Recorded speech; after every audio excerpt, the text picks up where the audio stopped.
Friends, welcome back to our channel. நான் உங்கள் ஈஸ்வரி. இன்றைக்கி என்ன செய்ய போகிறோன்னா காலிஃப்ளவர் பஜ்ஜி எப்படி செய்கிறதுன்னு பார்க்கலாம் வாங்க.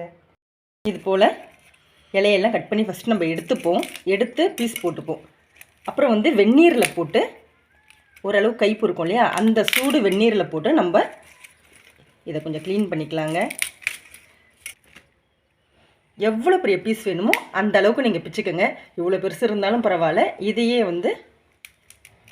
இந்த சைஸு, இதை விட கொஞ்சம் பெரிய சைஸு எப்படி வேணால் போடலாம். நான் இதை க்ளீன் பண்ணிட்டு காட்டுறேன். நான் எல்லா பூவையும் சுத்தம் பண்ணிட்டேன். இங்கே பாருங்கள், இந்த சைஸில் நான் எடுத்திருக்கேன். இப்போ க்ளீன் பண்ணி எடுத்துக்கலாம். இப்போ பாருங்கள், இந்த தண்டு இருக்கு இல்லையா, இதை வேணும்னாலும் நீங்கள் சேர்த்து செய்யலாம். ஆனால் நான் அதை யூஸ் பண்ணுறதில்லை. அதை நீங்கள் சாம்பாரோ வேறு எதுலேயோ கூட இந்த தண்டை போட்டுக்கலாம். தூக்கி போடணுன்னு அவசியம் கிடையாதுங்க. நான் ஒரு 3 வருஷமாக யூடியூப் நடத்துகிறேன். ஒரு 20 பேருக்காகலாம் கூட நடத்தினேன்னு வச்சுக்கோங்க. அவ்வளோதான் வியூஸ் போகும். அதுக்கப்புறம் ஒரு 200 பேர் பார்க்க ஆரம்பித்தாங்க. அவங்களுக்காக போட்டேன். இப்போ பரவாயில்லைங்க, கொஞ்சம் க்ரோத் தான். ஒரு 500 பேர் பார்க்குறாங்க. நான் கேட்குறது என்னென்னா, பார்க்குறவங்க யாராக இருந்தாலும் தயவு செஞ்சு ஒரு லைக்கை போட்டிங்கன்னா என் சேனல் நிறைய பேருக்கு ரெக்கமெண்ட் ஆகும். எனக்கும் அடுத்த ஸ்டெப்புக்கு போகிறதுக்கு யூஸ்ஃபுல்லாக இருக்கும். ஏன்னா ரொம்ப வருஷமாக இருக்கேன், ஒரு க்ரோத் வேணும் இல்லையா.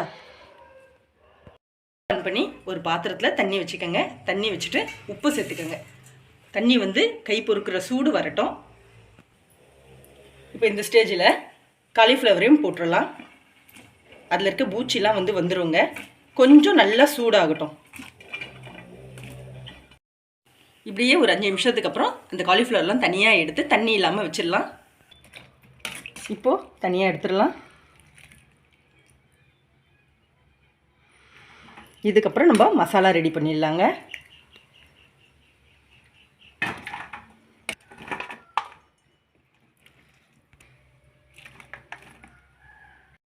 எவ்வளோ காலிஃப்ளவர் எடுத்துருக்கோமோ அதுக்கேற்ற மாவு சேர்க்கணும். இப்போ நான் ஒரு காலிஃப்ளவர் எடுத்ததுனால 3 ஸ்பூன் அளவுக்கு கடலை மாவு, கொஞ்சம் தாராளமாகவே சேர்த்துக்கோங்க. 2 ஸ்பூன் அளவுக்கு சோள மாவு, 2 ஸ்பூன் அளவுக்கு அரிசி மாவு, 1/2 ஸ்பூன் அளவுக்கு மிளகாய்த்தூள், 1/2 ஸ்பூன் அளவுக்கு சிக்கன் மசாலா. இது கண்டிப்பாக டேஸ்ட் அதிகமாக்குறதுக்காக மட்டும்தான் போடுறேன். உங்களுக்கு வேணான்னா விடலாம். ஆனால் டேஸ்ட் சூப்பராக இருக்குங்க. அதனால் கொஞ்சம் சேருங்க. 1 ஸ்பூன் அளவுக்கு இஞ்சி பூண்டு பேஸ்ட்டு. இப்போது இதுக்கு தேவையான அளவு உப்பு. உங்களுக்கு உப்பு எவ்வளோ வேணுமோ அதை போட்டுக்கோங்க. எண்ணெயில் பொரிக்க போகிறதுனால கொஞ்சம் அளவாகவே போட்டுக்கலாம். இப்போ ஃபஸ்ட்டு இந்த மசாலாவெலாம் கையை வச்சு நல்லா பிணைஞ்சு கொடுங்க. என்னங்க பஜ்ஜின்னு சொல்லிவிட்டு எல்லாத்தையும் இப்படியே போடுறீங்க. டிப் பண்ணி போட்டால் தானே பஜ்ஜி அப்படின்னா, காலிஃப்ளவரில் மட்டும் அப்படி போட முடியாதுங்க. போட்டால் மசாலா தனியாக காலிஃப்ளவர் தனியாக இருக்கும். ஒரு டேஸ்ட்டு கூட அதில் இருக்காது.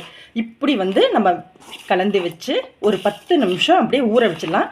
பஜ்ஜி தாங்க சூப்பராக இருக்கும். செஞ்சு பாருங்கள். இப்போது கொஞ்சம் கொஞ்சமாக தண்ணி தெளித்து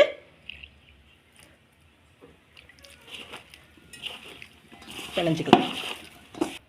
இது போல் பிணைஞ்சு எடுத்துக்கோங்க. தண்ணி அதிகமாகிடுச்சுன்னா மாவு சேர்த்துக்கோங்க, பிரச்சனை ஒன்றும் இல்லை. இங்கே பாருங்கள், இந்த பதத்தில் இருக்கணும். நம்ம இதை 10 நிமிஷம் எந்த டிஸ்டர்பும் பண்ணாமல் வச்சிடலாம். மசாலாலாம் ஊறும். இப்போயே சுடணுனாலும் சுடலாங்க. ஆனால் டேஸ்ட் இருக்காது. உப்பு மட்டும் இருக்கும், வேறு எதுவுமே சேர்ந்துருக்காது. ஒரு 10 நிமிஷம் கழித்து பொரிச்செடுக்கலாம். ஒரு எண்ணெய் சட்டியில் எண்ணெய் ஊற்றி நல்லா சூடு பண்ணிக்கலாம். நல்லா ஊறிடுச்சு. இப்போ நம்ம ஒன்று ஒன்றா எடுத்து போட்டுக்கலாம். ஒன்று ஒன்றா தனியாக போடுங்க. நாங்கள் செக்கில் ஆட்டின கடலெண்ணெய் தான் யூஸ் பண்ணுறோம். இப்போ மழை பெஞ்சிட்டு இருக்கிறதுனால நல்லா காய வைக்க முடியல. அதனால தான் மேலே இப்படி நுரைச்சி பொங்கி வந்துடுது. ஒன்றும் பிரச்சனை இல்லை, அதுவே சூடாகிடும். இப்போ அப்படியே நம்ம இதை நல்லா பெரட்டி போடலாம். இங்கே பாருங்கள், அப்படியே திருப்பி போடலாங்க. நம்ம தொச்சு போட்டோன்னா பஜ்ஜி போல் வரும். ஆனால் உள்ளே எந்த டேஸ்ட்டும் இருக்காது. காலிஃப்ளவர் தனியாக இருக்கும், மேலே இருக்க மாவு தனியாக இருக்கும். இப்படி செய்கிறப்போ இங்கே பாருங்கள், மாவும் பிடிச்சிருக்கும், டேஸ்ட்டாகவும் இருக்கும். இங்கே பாருங்கள், நல்லா செவந்திருக்கு. வெந்துருச்சுன்னு நினைக்கக்கூடாது. இன்னும் கொஞ்சம் அது வேகணுங்க. நீங்கள் கொஞ்சம் கம்மியாக மாவு போட்டு பிணைஞ்சிங்கன்னா இதை நீங்கள் காலிஃப்ளவர் பக்கோடா, காலிஃப்ளவர் சில்லி அப்படின்னு கூட சொல்லிக்கலாம். நாங்கள் மாவு கொஞ்சம் அதிகமாக போட்டதுனால எப்பயுமே இதை காலிஃப்ளவர் பஜ்ஜின்னு தாங்க சொல்லுவோம். இப்போ எடுத்துடலாம். மிச்சம் இருக்க மாவையும் இதே போல் பொரிச்சு எடுத்துக்கலாங்க.